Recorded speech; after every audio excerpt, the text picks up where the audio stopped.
पाहुयात पुढची बातमी। न्यूयॉर्कमध्ये संयुक्त राष्ट्र संघाच्या सभागृहात अक्षय पात्र संस्थेच्या पदाधिकाऱ्यांचा सत्कार होणार आहे। 2 एप्रिल रोजी सकाळी 11 वाजता हा कार्यक्रम होणार आहे।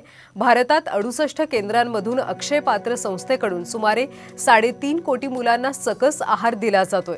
पुणे, ठाणे, नागपूर, अहमदाबाद, चेन्नई, हैदराबाद, बंगळुरू, जयपूर या ठिकाणी अक्षय पात्रचे किचन आहे।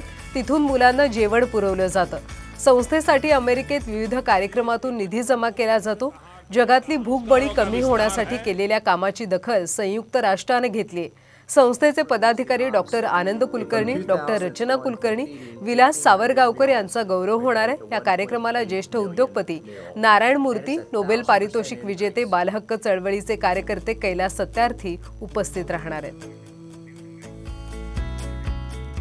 याची सुरुवात झाली होती 2000 मध्ये एका छोट्या किचनमध्ये आणि एका छोट्या शाळेमध्ये, आणि आता 24 मध्ये अक्षयपात्राचे 68 किचन्स आहेत भारतभर वेगवेगळ्या स्टेट्समध्ये, आणि 22,000 स्कूलमधनं 2.4 मिलियन स्टुडंट्सना रोज मिड डे स्कूल मील दिला जातो।